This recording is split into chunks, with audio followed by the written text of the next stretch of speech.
अब आपको नोट करते करते कुछ भी समझ नहीं आया होगा, ये हो क्या रहा है हमारे साथ। अब समझ आएगा आपको। आज की क्लास का टेस्ट पूरा वर्क डन पे है, और अब आज से लेवल अप होगा, तो क्लास के एंड में हमेशा एक जेई एडवांस लेटेस्ट क्वेश्चन जरूर डिस्कस होगा उस टॉपिक पे, क्योंकि ये चैप्टर ही ऐसे हैं, ये टॉपिक्स ही ऐसे हैं। ये मेरी क्लास में सबको पता था, पिछली क्लास में बस लिखवा दिया था, इसका यूसेज यूसेज नहीं पता था हमको। आइसोथर्मल का मतलब है टेम्परेचर बदलने ना देना। बारिक का मतलब है प्रेशर बदलने नहीं देना। आइसोकोरिक का मतलब है वॉल्यूम बदलने नहीं देना। एडियाबैटिक का मतलब है थर्मस फ्लास्क, हीट ना अंदर जा सकती है ना बाहर आ सकती है, ठीक है, ये मतलब है। अब पूरे थर्मोडायनेमिक्स में अगर आपको ये चार चीजें पता है तो मैं काफी रिलैक्स रहूंगी, एटलीस्ट आप इसमें कंफ्यूज नहीं होंगे। इसके बाद अब आ जाता है सेक्शन हमारा, ये चारों का मतलब एक्चुअली क्या है। मुझे टफ क्वेश्चंस के अंदर जब घुसने को कोई कहेगा, या अप्लाइड क्वेश्चंस के अंदर कोई घुसने को कहेगा, तो क्या होगा। आप ये देखिए, वो जो प्लेट गिरी है ना, हमने जो कहानी सुनी आज, उसमें वर्क डन है। उसी वर्क डन से मेरे को इंजन बनाना है। थर्मोडायनेमिक्स का एक ही फायदा, आपको क्यों पढ़ाया जा रहा है, इंजन इसी चैप्टर से बन के आया था, फिजिक्स का थर्मोडायनेमिक्स और केमिस्ट्री का थर्मोडायनेमिक्स। क्योंकि पेट्रोल जलने से क्या होता है ये केमिस्ट्री ने बताया, फिर उस इंजन को बनाना कैसे वो फिजिक्स ने बताया। तो दो साइंसेज ने मिलकर इंजन दिया, जिसकी वजह से आपका ऑटोमोबाइल आज आपके सामने है। आइसोबारिक का मतलब ग्राफिकली क्या होगा, आप एक चेंज कर रहे हो, वो चेंज क्या है थोड़ी देर में आने वाला है। वो उसकी इनिशियल स्टेट है ए और फाइनल स्टेट है बी। कोई चीज ए से बी पहुंची, स्टेट वेरिएबल्स क्या है। स्टेट तो मैं फंक्शन, किसी भी सिस्टम की स्टेट उसके वेरिएबल से ही बता सकती हूँ। उसके वेरिएबल हैं प्रेशर और वॉल्यूम।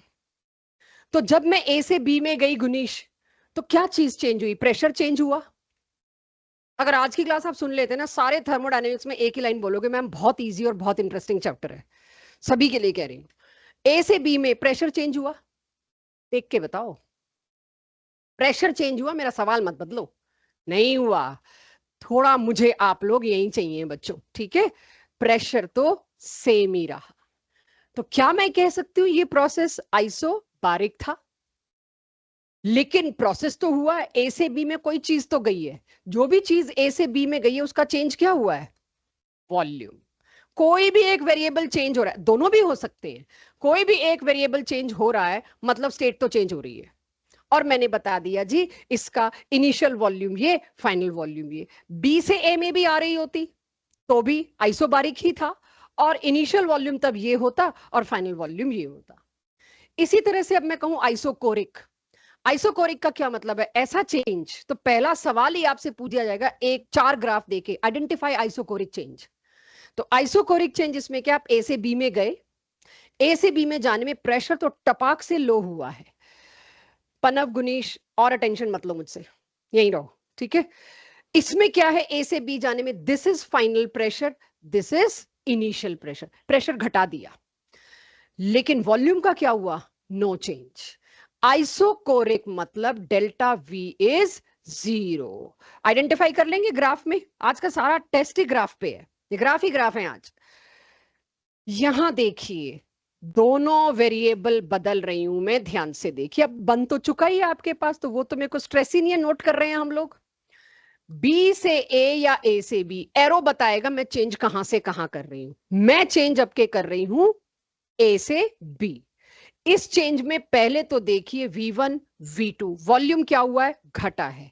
मेरे हाथों को देखना, वॉल्यूम घटा है मतलब पक्का प्रेशर क्या हुआ होगा, मेरे को पिचकारी पे प्रेशर लगाना पड़ा होगा, तब जाके वॉल्यूम घटा होगा।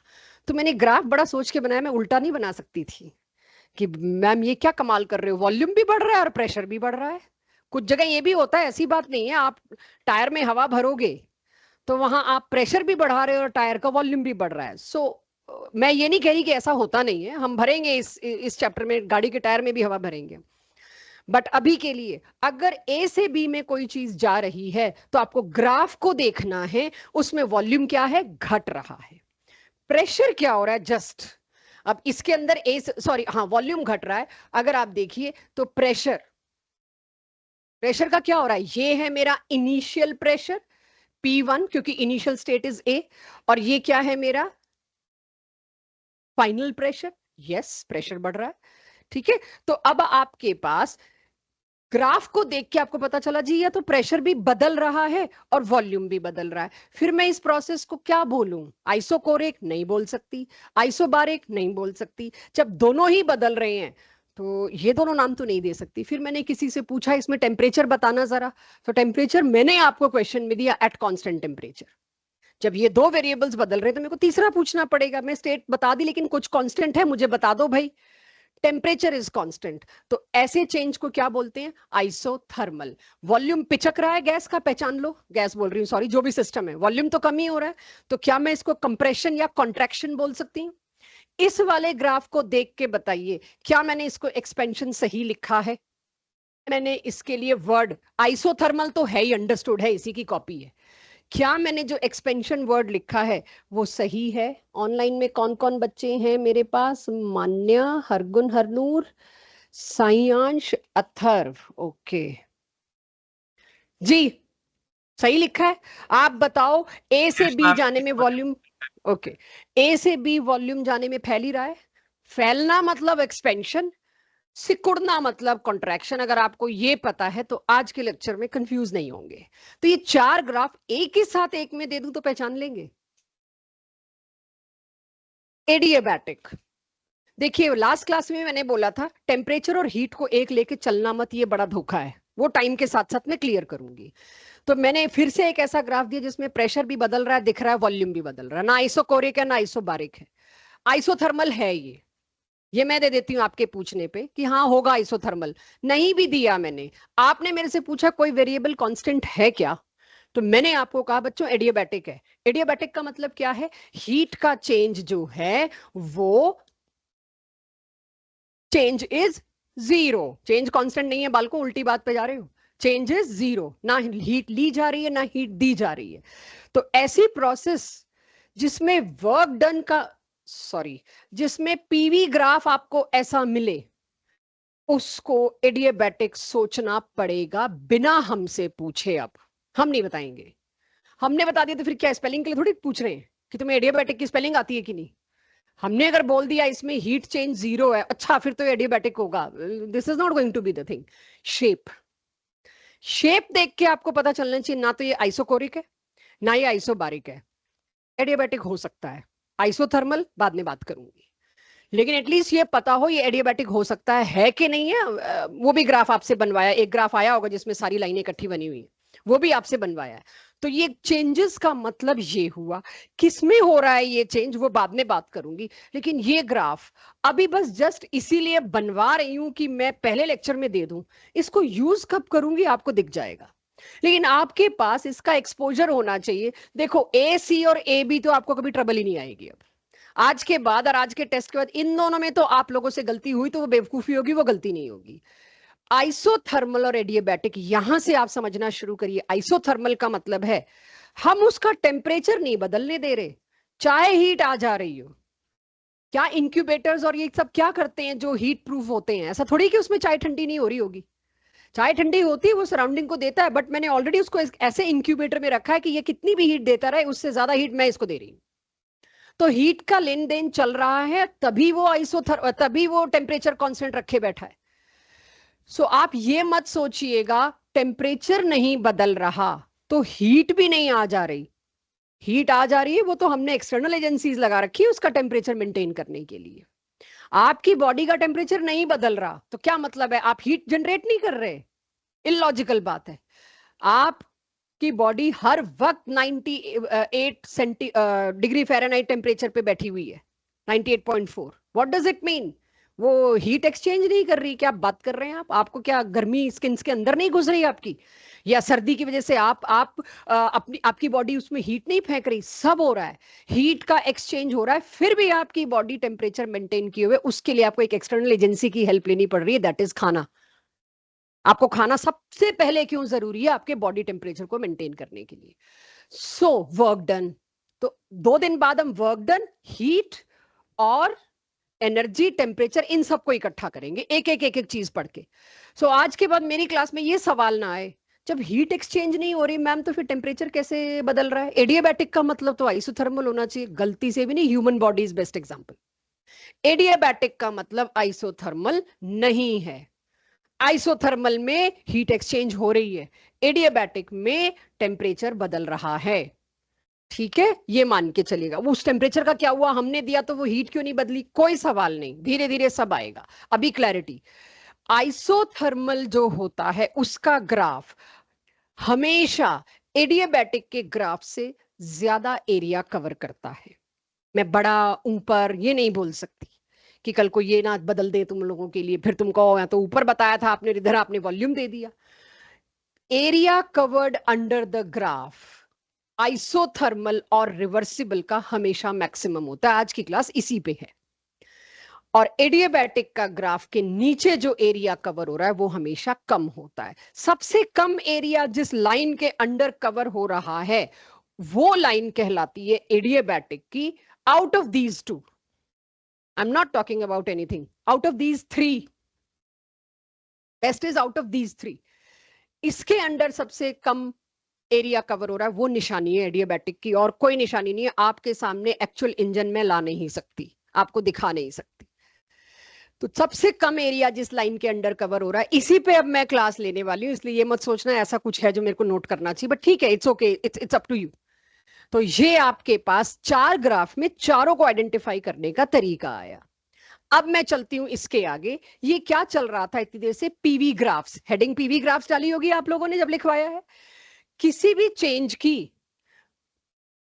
चेंज की ग्राफिकल प्रेजेंटेशन जो होती है वो हम कर रहे थे पीवी ग्राफ्स पे।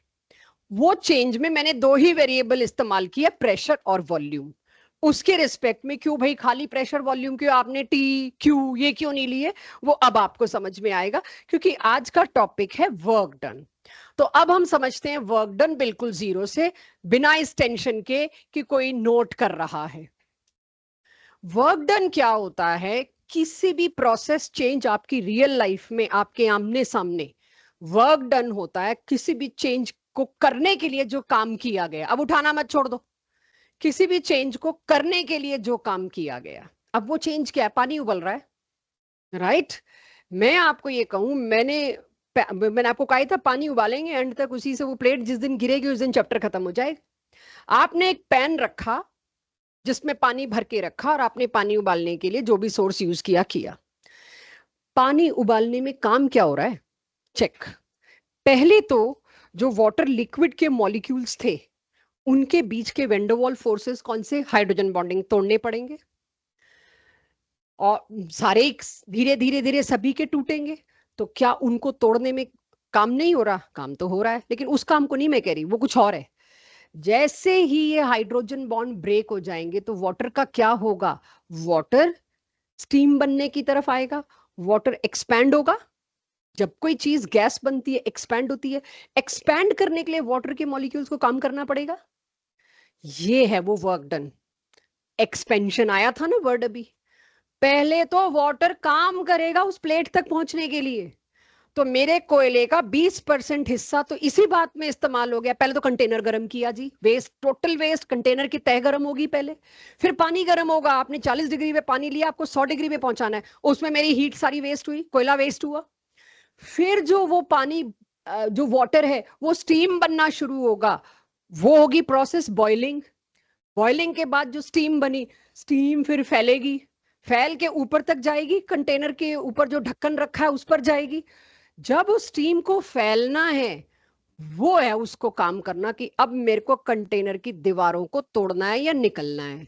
ये वो वर्क डन है। कोई भी चीज एक्सपैंड करेगी, अब चीज की जगह गैस बोल दूं, अब तो इतनी देर से मैं बोल नहीं पा रही थी, अब तो गैस की तरफ आ जाऊं। कोई भी एक गैस एक्सपैंड कर रही है तो उसको काम करना पड़ रहा है, मेरे लिए वो वेस्टेज है, मेरा कोयला वेस्ट हुए जा रहा है, बट क्या करूं, गैस लाऊं कहां से, गैस बनानी पड़ेगी। तो यहां पे ये उस वर्क डन की बात हो रही है, गैस को एक्सपैंड करने के लिए काम करना पड़ेगा, that is work done.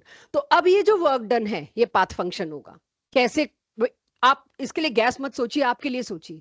Work done का मतलब क्या है, वर्क डन का मतलब है आप सीढ़ियां चढ़ के आए, आए तो टॉप फ्लोर पे आपको काम करना पड़ा, आप लिफ्ट से चल के आए आपको कम काम करना पड़ा। It depends on path. अगर ये पाथ पे डिपेंड करता है तो can I say work done as path function. ये डिपेंड करेगा कितनी गैस है, जितनी गैस है उतना काम करना पड़ेगा। It is extensive function. अगर कोई साइक्लिक प्रोसेस है, वर्क डन क्या होगा? Non zero. साइक्लिक प्रोसेस मतलब जहां थे वहीं वापस आगे चक्कर काट के काम करना पड़ा है बच्चों। साइक्लिक प्रोसेस के लिए सिर्फ स्टेट फंक्शन जीरो होते हैं, ये मेरी लास्ट क्लास की एंडिंग थी। लेकिन साइक्लिक प्रोसेस के लिए पाथ फंक्शन जीरो नहीं होते। अगर मैं आपको आज की डीपीपी दिखाऊं या टेस्ट दिखाऊं, उसमें अगर मैंने साइक्लिक प्रोसेस पकड़ ली, ए से चल के ए ही आया है, तो वर्क डन क्या होगा? जीरो ना। Work done will be non zero. काम करना पड़ा है उसको चल के आने में। कोई और चीज जरूर जीरो होगी, वो कोई और आ जानी नहीं, इसलिए मैं बात ही नहीं कर रही। वर्क डन साइक्लिक प्रोसेस का जीरो नहीं कहेंगे कि जहां थे वहीं तो पहुंच गए, पहुंचने में कष्ट करना पड़ा तो मेरे पास नॉन जीरो आया, फिर चाहे वो साइक्लिक कैसे ही दिखने में हो। ठीक है, ये हो गया आपके पास वर्क डन का मतलब। अब इसके बाद आते हैं जी इसके फॉर्मूला पे। बहुत हो गया वर्क डन। वर्क डन ये है क्या चीज, निकालूं कैसे, मैं कैसे कैलकुलेट करूं कि 1000 लीटर पानी उबालने में कितना वर्क डन होगा, स्टीम बनने में, फैल के टरबाइन को हिट करने में। मेरे को कोयला उसी हिसाब से अरेंज करना है, तो उसके लिए मैंने पहले तो वर्क डन का फॉर्मूला निकाला। राइट, वर्क डन क्या होता है? क्लास 9 से पढ़ रहे होंगे, 8 से पढ़ रहे होंगे। Force into any displacement. तो फोर्स इनटू डिस्प्लेसमेंट। अब आज से लेके अगली 2-1 क्लासेस तक आपका सिस्टम यही है। एक सिलेंडर जिसमें गैस भरी हुई है, जिसपे मूवेबल पिस्टन है। आप सिरिंज वाला सिलेंडर देख लें, आप पिचकारी वाला देख लें, जो आपके पास हो आप उससे इमेजिन कर सकते हैं। मैंने इसके अंदर ये येलो कलर से जो दिखाया, this is gas filled inside this container, और इसके ऊपर व्हाइट कलर से जो है ये मेरा पिस्टन है और ये पिस्टन का स्टिक है। अब मैंने क्या किया, ओरिजिनली इसका वॉल्यूम कितना था मेरे पास है, क्वेश्चन में भी होगा, आपको भी दे रखा होगा जी, 10 सेंटीमीटर क्यूब है, 10 मीटर क्यूब है, या 250 मिलीलीटर है, वॉटेवर वॉल्यूम इतना है। अब ऊपर से एरो दिखाने का क्या मतलब है? We are applying force, rather पर यूनिट एरिया कर दूं तो प्रेशर। एटमॉस्फेयर का प्रेशर लग रहा है, नहीं तो आप लगा रहे हो। राइट, आपको इतने ही हिस्से में लगाना है तो प्रेशर हो गया, फोर्स पर यूनिट एरिया इज प्रेशर। यहां पर आपके पास क्या लग रहा है? ये जो 2 एरो हैं, ये लग रहा है जी प्रेशर। अब प्रेशर लगाने के लिए आपने इसके ऊपर 2 पत्थर रख दिए भारी, या आपने अपने हाथ से लगा दिया। प्रेशर कुकर में प्रेशर किससे लगाते हैं? एक तो अपने हाथ से बंद करते हैं। प्रेशर किससे लगाते हैं? स्टीम किधर रखती है मम्मा प्रेशर लगाने के लिए? कहाँ? सोचो सोचो। प्रेशर कुकर पे प्रेशर किस वजह से आता है? एक तो आपने बंद किया, उसके बाद विसल होती है, उस विसल को कभी हाथ में लेके देखना। राइट, उस विसल को खाली हाथ में लेके देखना, हवा तो निकलती है। आई थिंक बच्चे मेरे समझ रहे होंगे, मैं रेलिवेंट क्वेश्चंस की बात कर रही हूँ, इररिलेवेंट। तो विसल को कभी आप अपने हाथ में लेके देखिएगा, ठीक ठाक भारी होती है। भार रखने का मतलब क्या है? उस कुकर के ऊपर प्रेशर डालना। खुले बर्तन में खाना नहीं पकाया जाता, 2 घंटा लगता है, और प्रेशर कुकर में खाना पकाया जाता है तो वो खाना 1 घंटे में पकता है। तो प्रेशर क्या खेल करने वाला है वो देखिए, फ्यूल कैसे सेव करने वाला है। सो यहां पर प्रेशर आपने लगाने के लिए इसको भारी, इसके ऊपर 2 आयरन बॉल्स भी रख दी ना, तो प्रेशर लग गया। उस प्रेशर की वजह से क्या हुआ? पिस्टन खिसक गया नीचे। पिस्टन नीचे खिसका तो ये ब्लू लाइन पे आ गया। चेंज इन जो भी वेरिएबल है, क्या चेंज हो रहा है? Length. Change in length DL लिख सकती हूँ, छोटा सा चेंज हुआ। राइट, तो फोर्स की जगह तो मैंने क्या लगाया? प्रेशर। और वो जो चेंज हुआ मेरे पास, ठीक है, लेंथ का चेंज विजिबल है, लेकिन एक्चुअली गैस की टर्म से बात करूं तो वॉल्यूम का चेंज हुआ। वॉल्यूम क्या होगा? जो भी एरिया है इस सिलेंडर का इनटू लेंथ, आ गया वॉल्यूम। यानी कि work done is nothing but P into delta we, gas का वर्क डन। अब तक आपने जो वर्क डन फिजिक्स का, नॉर्मल मैकेनिक्स का देखा, वो फोर्स इनटू एरिया या जो जो मर्जी, फोर्स इनटू डिस्प्लेसमेंट, जो भी आपने देखी आपने उससे निकाला। यहां मेरे पास फोर्स की फॉर्म में है प्रेशर, और चेंज किसकी फॉर्म में? वॉल्यूम। अगला चैप्टर हम रेडॉक्स लेंगे, उसमें इलेक्ट्रिकल वर्क डन लेंगे, एक सेल का वर्क डन कितना होता है। तो उसमें मैं प्रेशर नहीं ले पाऊंगी, उसमें कुछ और ही होगा फोर्स, उसमें डिस्प्लेसमेंट भी कुछ और ही होगा। तो हर जगह वर्क डन की शुरुआत हम उसी से करेंगे, एफ इंटू डीएल। लेकिन अगले साल तक आपके सारे वर्क डन आ जाएंगे जो केमिस्ट्री में करने हैं। तो ये कौन सा वर्क डन है? गैस का एक्सपेंशन। गैस के एक्सपेंशन के वर्क डन का फॉर्मूला सबको याद हो गया, P into dV. What is this? D very small change, differential, इतना इनफाइनाइटिसमली स्मॉल चेंज जो आप देख नहीं सकते। तो उस चेंज को बड़ा बनाने के लिए, बड़े चेंज पे अप्लाई करने के लिए मेरे को इंटीग्रेट करना पड़ेगा। डिफरेंशियल मतलब बहुत छोटा टुकड़ा, जो इतने छोटे टुकड़े में हो रहा है। आप सोचिए कितना बड़ा चेंज है आपके पास, लेकिन आप एग्जैक्ट वैल्यू चाह रहे हो। यूजली डिफरेंशियल और इंटीग्रेशन की केमिस्ट्री में क्यों जरूरत पड़ती है? कोई बहुत बड़ा चेंज है जिसकी आपको प्रिसाइज वैल्यू चाहिए, it can be life saving, तो आप बहुत छोटे चेंज की एग्जैक्ट वैल्यू पे टाइम और कॉस्ट लगा के उसको इंटीग्रेट करके, इतने में इतना हो रहा है तो इतने में इतना हो रहा होगा, ऐसे किया जाता है। तो उसके लिए हमने क्या किया, इस स्मॉल चेंज को हमने इंटीग्रेट कर दिया, और इंटीग्रेशन का ये साइन अपर लिमिट और लोअर लिमिट। अपर लिमिट क्या है, मेरा चेंज V2 तक जाना है, और लोअर लिमिट क्या है, स्टार्ट V1 से होना है। तो इसको जब मैंने ओपन किया, स्मॉल चेंज बिकम लार्ज, तो अब डेल्टा आ गया। व्हाट इज दिस, पी के नीचे लिखा हुआ EXT, एक्सटर्नल, एक्सटर्नली जो प्रेशर लग रहा है, अब वो चाहे रूम की वजह से लग रहा है, या आपने जो दो लोहे की बॉल्स रखी उसकी वजह से लग रहा है, या आप अपनी ताकत लगा रहे हो उसकी वजह से लग रहा है, जहां से भी लग रहा है वो प्रेशर आपको हमेशा दिया जाएगा, आपको उसका कोई सिरदर्द नहीं लेना। तो ये आपके पास वर्क डन का फॉर्मूला आ गया। हम चले वर्क डन का फॉर्मूला निकाल के बड़े खुश, और हम यूज करेंगे, फिजिक्स से उठाया हमने ये। तो इसीलिए मैंने आपको कहा है कि फिजिक्स और केमिस्ट्री का थर्मोडायनेमिक्स गलती से भी इकट्ठा मत पढ़ लेना। कन्वेंशन जो चली फिजिक्स के हिसाब से, उसमें मेरे पास है, उस कन्वेंशन को आप मीट करोगे तो थोड़ी सी गड़बड़ होगी। क्या गड़बड़ होगी वो बात करते हैं। अब आप मुझे बताइए, अगर फॉर्मूला ये है मेरे पास, कहीं पर कॉन्ट्रैक्शन हो रहा है, पिचक रही है गैस, तो V2 छोटा होगा। V2 अगर छोटा होगा तो मुझे बताइए डेल्टा V का साइन क्या होगा, V2 minus V1। Delta V का साइन क्या होगा, माइनस, गुड। और अगर एक्सपेंशन आया तो मुझे पता है एक्सपैंड कर रही है गैस, तो V2 बड़ा है।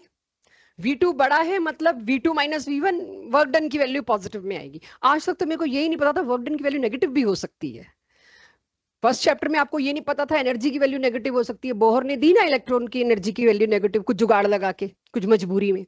तो जब मैं फॉर्मूला डिराइव कर रही हूं तो मेरे पास फॉर्मूला ये है, बिल्कुल करेक्ट लगा मुझे ये फॉर्मूला। थोड़ा सा चेंज करना है इसमें, वो चेंज करने से पहले आपको बता रही हूं, एक वर्क डन आया पॉजिटिव, एक वर्क डन आया नेगेटिव। आई होप मेरी क्लास को समझ आ गया। जब हमने कंप्रेशन किया तो वर्क डन क्या आ रहा था, नेगेटिव। जब हमने एक्सपेंशन किया तो वर्क डन क्या आ रहा था, positive. We were happy, we were starting our job, ठीक है करते हैं। फिजिक्स में यहाँ साइन कन्वेंशन थोड़ी उल्टी थी, तो दोनों की साइन कन्वेंशन को मैच करने के लिए, इसीलिए कहा जाता है दोनों सब्जेक्ट की थर्मो आप एक साथ पढ़ लोगे तो एक में जिसको दिन कह रखा है दूसरे में उसको रात कह रखा है, इतना जरा सा फर्क है बस। वर्क डन का साइन उल्टा होते सारी आगे की क्वांटिटीज का साइन उल्टा, मतलब उल्टा, सब घौच पौच। तो आपको वहां पे किरचॉफ साइकिल, कार्नोट इंजन, ये सब पढ़ाए जाएंगे फिजिक्स में। वो केमिस्ट्री में मत पढ़िएगा, कहीं गलती से किसी बुक में पास्ट ईयर्स में एक आधा क्वेश्चन अटक जाए आ जाए तो वो फिजिक्स का है, मिक्स हो जाता है कई बार कि आपको किरचॉफ्स इक्वेशन, किरचॉफ्स तो फिर भी हम कराएंगे, कार्नोट साइकिल वगैरह हम नहीं कराएंगे, वो फिजिक्स का पूरा इंजन है वो। तो इस तरह से अगर आप चले तो आपको सबके पास P डेल्टा V आ गया। यहां इतनी देर डिस्कशन का एक ही मतलब है, फॉर्मूला ना भूलें और P के नीचे एक्सटर्नल वर्ड ना भूलें। ये बाहर से लगने वाला प्रेशर है, क्योंकि अब मैं गैस के अंदर का प्रेशर भी दूंगी आपको। अंदर की गैस लगा रही है 1 एटमॉस्फेयर और बाहर का प्रेशर है इतना। आप वर्क डन निकालते वक्त अंदर का प्रेशर पुट कर दो, मेरा पहला टारगेट ये होगा, और गलती करो। प्रेशर कौन सा पुट करना है, बाहर का, ठीक है, एक्सटर्नल। काम तो उसी के खिलाफ करना पड़ रहा है। आप सोचो वर्क डन किसके खिलाफ करना पड़ रहा है, गैस को, तुमने जो ढक्कन लगा रखा है उसके ऊपर।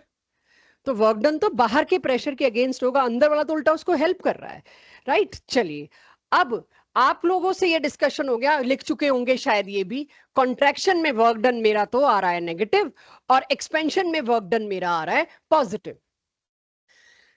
लेकिन to meet the convention of work done formula, जो कन्वेंशन स्टैंडर्ड इंटरनेशनल चल चुका था, दो चीजें अलग डायरेक्शन में हो समझ में आता है, एक ही चीज अलग डायरेक्शन में हो समझ में नहीं आता, कि एक ही बात को आप दो उल्टी तरह से कैसे कह सकते हो, दोनों ऑपोजिंग। उसको मीट करने के लिए यहां पर एक चेंज लाया गया। Let's bring in a change in the formula bye putting negative before it, like Bohr did. Energy के आगे पहले इन्होंने नेगेटिव पुट कर दिया, बाद में लॉजिक दिया कि मैंने क्यों पुट किया। तो by putting negative, it is just to meet the convention, it has no otherwise use case, but हाँ आपको वर्क डन नेगेटिव में देना पड़ेगा। अब आपके पास फॉर्मूला में ही नेगेटिव आ गया, तो आपको पता है पहले एक्सपेंशन की वैल्यू किस में आ रही थी, पॉजिटिव में, राइट? सॉरी, पहले एक्सपेंशन में मैंने क्या लिखा है, नेगेटिव नहीं आना चाहिए था, V2 बड़ा है बच्चों।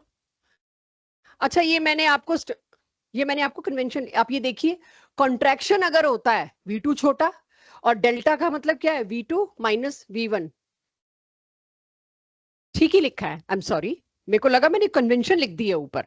तो अब आपके पास माइनस लगा के क्या हो जाएगा, work done of expansion comes out to be positive कि नेगेटिव, बताना जरा। Work done of expansion will be negative, work done of contraction will be positive, दोनों जगह मैंने सेम लिख रखा था।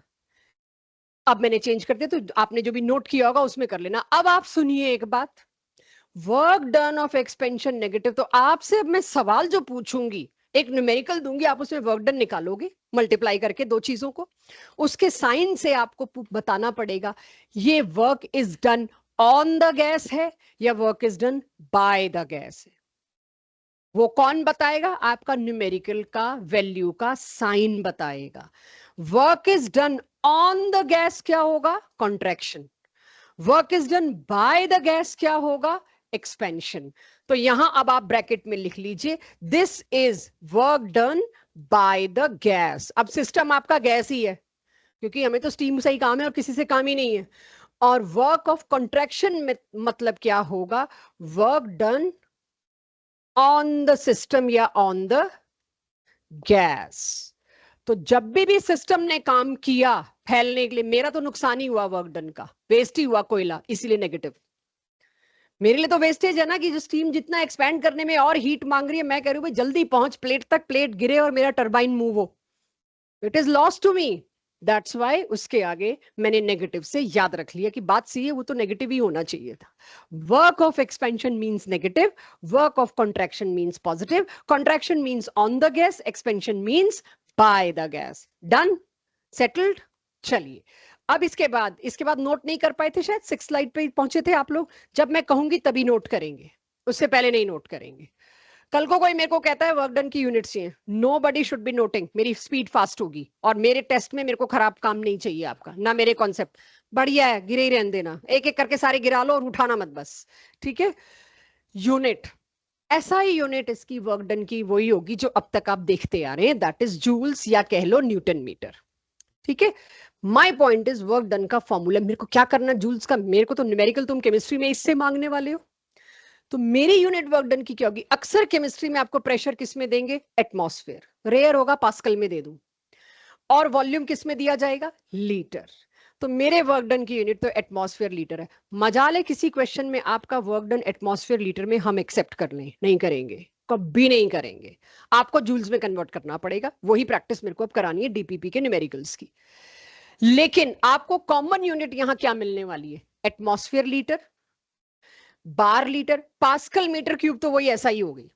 तो जो भी पास्कल मीटर क्यूब में आएगा वो तो आपको पता ही है, आपने बस पीछे जूल्स लगा दिया या पास्कल मीटर लगा दिया, एक ही बात है। तो यहां पर आप पास्कल मीटर क्यूब भी कर सकते हो, तो वो तो ऐसा ही है, तो उसमें वैल्यू मैच करेगी। जूल तो सिर्फ साइंटिस्ट को रिस्पेक्ट करने के लिए नाम रख दिया हमने, न्यूटन भी एक साइंटिस्ट को ही रिस्पेक्ट करने के चक्कर में नाम रखना पड़ा।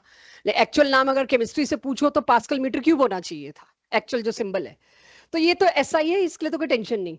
लेकिन आप लोग जो है एटमॉस्फेयर लीटर और बार लीटर का क्या करोगे, ऑप्शन ही नहीं दे रखा आपको जूल में, आप आंसर ना दो, कहा भी ना जाए, स्कूल पेपर सब्जेक्टिव डीपीपी, आपको वर्क डन जूल्स में देना है। कोई नहीं एंटरटेन करेगा आपके वर्क डन को अगर आपने एटमॉस्फेयर लीटर में दिया तो उसके लिए मेरे को एक कन्वर्जन फैक्टर दे रखा है। 1 atmosphere litre is 101.3 joules approximately, बता के नहीं, बिना बताए 100 से मल्टीप्लाई कर लेना। लिखते वक्त आप हमेशा ये लिखिए, लेकिन अगर आपके किसी क्वेश्चन में वर्क डन आ रहा है 2.33 जूल्स, 2.33 एटमॉस्फेयर लीटर्स, आप उसको बड़े आराम से 233 जूल्स लिख सकते हैं 100 से मल्टीप्लाई करके, नॉट विद, मतलब इट्स अप टू यू, अगर आप इससे मल्टीप्लाई कर सकते हैं, टाइम है इतना तो कर दीजिए। यूजुअली हर जगह आप देखोगे 100 से मल्टीप्लाई करना इज एक्सेप्टेड, दैट्स वाई मैंने अप्रोक्सीमेटली भी लिख दिया। तो एटमॉस्फेयर लीटर को जूल्स में कन्वर्ट करना बिग डील तो नहीं होगी, भूल जाएंगे, बात अलग है। इतना सबके पास आ गया, कोई नोट नहीं कर रहा अभी, दिमाग में सबके आगे एक क्वेश्चन करा लूं फिर नोट करेंगे।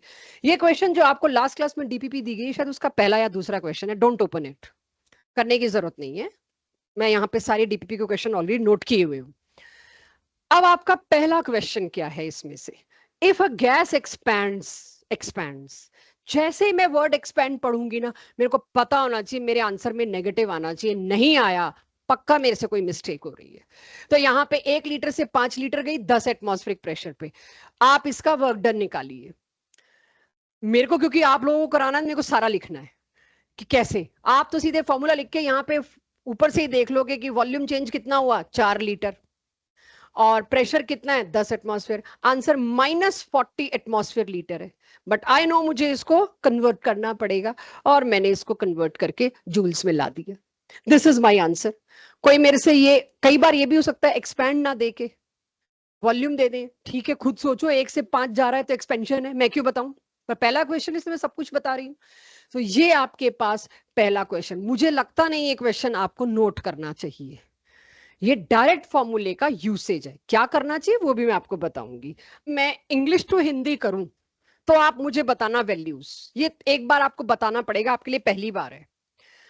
अगर मैं किसी गैस के 1 मोल को अलाउ करती हूँ एक्सपैंड करना, 1 mole of ideal gas, sorry, मैंने एक बल्ब में रखा हुआ है, ये है वो बल्ब, इंग्लिश टू हिंदी करने का मतलब है उसको डायग्रामेटिकली विजुअलाइज करवाना, राइट, इस चैप्टर में ऐसा बहुत करना पड़ेगा। 10 लीटर का एक बल्ब है, वहां से इस गैस को मैंने अलाउ किया एंटर करना दूसरे एक और बल्ब में, जिसका वॉल्यूम कितना दे रखा है बच्चों, कितना, भव्या, अच्छा तुम लोगों की डीपीपी, कोई ऐसी टेबल है जहां से एक डीपीपी मैं ले सकूं और पड़ोसी के पास भी हो देखने को, सो सॉरी आ गया, चलो कोई एक जना पकड़ा दो। आपकी डीपीपी किधर है मैडम, घर पे, वह ये डीपीपी घर के लिए बिल्कुल नहीं है, पता चले इसमें पराठे लपेट के ले आओ किसी, मैंने आपको बताया है मेरा सबसे बड़ा फियर यही है कि मैं सुखना लेक पे जाऊं वॉक करने, वहां मैं खरीदूं क्या वो चना और वो भेलपुरी, और वो जो इसमें मेरे को दे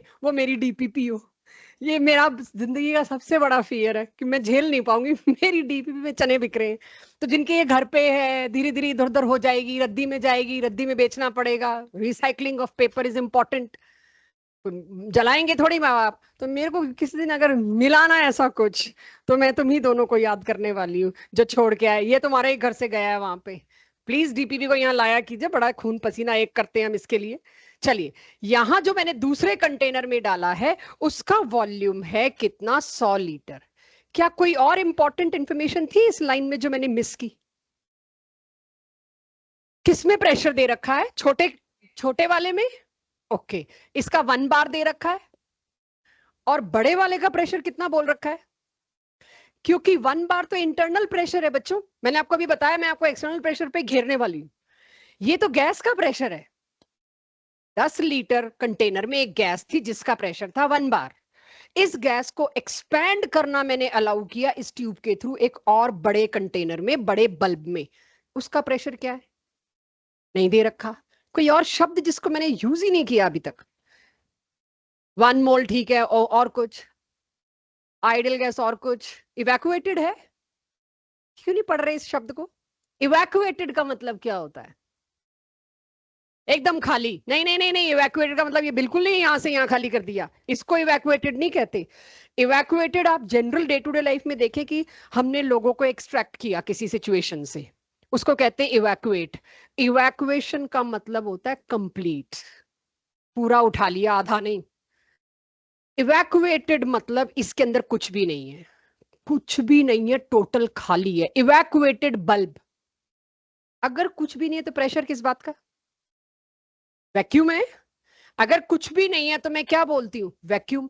इवैक्यूएटेड का मतलब होगा वैक्यूम, वैक्यूम का क्या मतलब होगा, प्रेशर इज 0, कोई रुकावट ही नहीं है, कोई रोक ही नहीं है। आपके ऊपर एक बहुत तगड़ा प्रेशर है एटमॉस्फेयर का, आप ये नहीं कह सकते हम पे कोई प्रेशर नहीं है, एटमॉस्फेयर प्रेशर लगा रहा है, नहीं तो आप ऑक्सीजन इनहेल नहीं कर पाते, आपकी लंग्स ऑक्सीजन ले नहीं पाती, कितना ही ब्रीथ कर लो। क्या प्रॉब्लम है बहुत टॉप माउंटेन्स पे जाने में, हमें सांस नहीं आती, हमें कुछ लेके जाना पड़ता है, क्यों? एटमॉस्फेयर पतला हो गया। आप जब एवरेस्ट पे चढ़ने गए, आपके ऊपर एटमॉस्फेयर जो आज इतना है, जिस दिन आप एक पीक पे चढ़ाई कर रहे हो इतना हो गया, आपकी लंग्स में ऑक्सीजन एब्जॉर्ब ही नहीं होगा, आप हांफने लगोगे और वहीं खत्म। तो वो प्रेशर है हम पे, और इतना अच्छा प्रेशर है वो कि लंग्स ऑक्सीजन को रोक पा रही हैं। यहां पर कोई प्रेशर ही नहीं है, गैस को कोई कष्ट ही नहीं करना पड़ा, उसको किसके खिलाफ काम करना पड़ रहा है? जीरो के खिलाफ। तो वर्क डन कितना होगा? जीरो। तो अब अगर मैं कहूं इस प्रोसेस में, मेरे को तो फॉर्मूला चाहिए, आदत है, work done is minus P delta we. आप डेल्टा वी, तभी मैंने आपको करने नहीं दिया कि पहले तो बता ही लूं, उसके बाद आपको पता है करना ही क्या है। आप क्या करोगे? डेल्टा वी 90, 100 में से 10 गया, 90 लीटर्स कैलकुलेट करके रख लिया। पी एक्सटर्नल कितना है? पी एक्सटर्नल क्या है यहां पर? जीरो। तो work done is zero. Against vacuum, ये मेरी आखिरी स्लाइड की आज की समरी पे लिखा हुआ है, पहले नहीं लिखा मैंने क्योंकि मजा ना आता पढ़ाने में। अगेंस्ट वैक्यूम कोई भी गैस एक्सपेंड कर रही है उसको फ्री एक्सपेंशन कहते हैं, कोई पैसा नहीं लग रहा उसका, कोई काम नहीं करना पड़ रहा। तो इसमें आंसर क्या आया? जीरो। अब इस क्वेश्चन को अपनी कॉपी में कैसे करना है आपने, आप करिए। आ जाते हैं थोड़ी देर फिर कुछ अलग चीजों पे। प्रेशर वॉल्यूम ग्राफ जो मैंने आपको शुरू में सिखा दिए, बना दिए, उसका करना क्या है? असली तो वो मुश्किल है, पी डेल्टा वी पे मैं आपको ज्यादा धोखा दे नहीं पाऊंगी। असली ये चीज मेरे लिए है for JEE NEET school. I am not sure यहां से अब जो मैं पढ़ा रही हूँ स्कूल पेपर्स में ग्राफ से रिलेटेड कुछ भी नहीं आएगा। स्कूल पेपर का वर्क डन एक तो हो गया, दूसरा रहता है जो लास्ट में आएगा। अब आ जाते हैं हम स्ट्रिक्टली ऑब्जेक्टिव पे। पीवी ग्राफ, पीवी ग्राफ से अब मेरे को एक बात तो समझ आ गई बच्चों, और वो क्या? वर्क डन निकालने का मतलब है इन दोनों का प्रोडक्ट, इन दोनों का मल्टीप्लीकेशन, यही है वर्क डन। तो यानी पी और वी ग्राफ से मैं वर्क डन निकाल सकती हूँ। इसीलिए शुरू से आज आपका पीवी ग्राफ चल रहा है, क्योंकि work done can be calculated by area covered under that graph. Under what graph? जो भी ग्राफ आप दे रहे हो पीवी के अंदर। तो ये सारे के सारे ग्राफ अब क्या है जो भी नाउ ऑनवर्ड्स चल रहे हैं, ऑल आर आइसोथर्म, यानी कि कांस्टेंट टेम्परेचर पे। टेम्परेचर में किसी पिस्टन, किसी सिलेंडर, किसी गैस का नहीं बदल रही, आइसोथर्मल ग्राफ्स हैं ये सारे। अब आप सोच के देखिए, मैं आपको कहती हूँ एक बहुत slow change, I hope you remember last class, slow change से क्या आने वाला है? राइट, रिवर्सिबिलिटी का चांस। तो कोई बहुत स्लो चेंज है मेरे पास, जैसे कि ए से बी, वेरी स्लो। ये स्लो कैसे होता होगा? अगेन प्रेशर क्या हो रहा है? घट रहा है, इसकी वजह से वॉल्यूम क्या हो रहा है? बढ़ रहा है। होना भी यही चाहिए। मैं एक पिस्टन के ऊपर बहुत सारे पत्थर रखे हुए हैं जिसकी वजह से बहुत प्रेशर है, एक एक करके पत्थर हटाती जा रही हूं, तो प्रेशर कम होता जा रहा है और पिस्टन ऊपर जाता जाएगा, क्योंकि गैस अपना दम मारेगी और एक्सपैंड होगी। तो अगर मैं यहां पर देखूं कि मेरे पास ये एक स्लो चेंज है ए से बी, स्लो चेंज में आप ध्यान देना और फास्ट चेंज में ध्यान देना। स्लो चेंज में क्या है? मैंने धीरे धीरे पत्थर के टुकड़े उठाए, गैस के ऊपर प्रेशर हल्का हुआ, गैस गैस एक्सपैंड हुई। एक छोटा पत्थर और उठाया, गैस एक्सपैंड हुई। एक और उठाया, गैस एक्सपैंड हुई, मेरी आंखों को दिखा। लेकिन अगर मैं बहुत फास्ट चेंज कर दूं, मैंने मतलब ऑब्जर्व किया इस तरह से, फास्ट चेंज क्या होता है? खटाक से सारे पत्थर हटा दिए मैंने एकदम से, तो वॉल्यूम एकदम बढ़ गया, राइट? उसको कहते हैं हम फास्ट चेंज। एनीवेज ये स्लो चेंज है मेरे पास। क्या सभी लोग ये ग्राफ बना लेंगे पहले, फिर इसमें मैं थोड़ा सा कचरा कर दूंगी? बनाइए। में बताइए, जो पहला ग्राफ है, अगर मैं आपको कहूं उसके अंडर कवर्ड एरिया निकाल के दीजिए, तो पहले तो मेरे को दो लाइनें खींचनी पड़ेंगी, कोई शेप तो दिख नहीं रही मेरे को, मैं कैसे एरिया निकालूं? मैंने तो बचपन में 3 ही शेप पढ़ी हैं, स्क्वायर, ट्राइंगल, सर्कल, हाँ एक रेक्टेंगल। कोई ज्यादा पढ़ लिया हो, एलिप्स भी पढ़ा हुआ होगा। इसके आगे तो शेप मेरे को नहीं पता।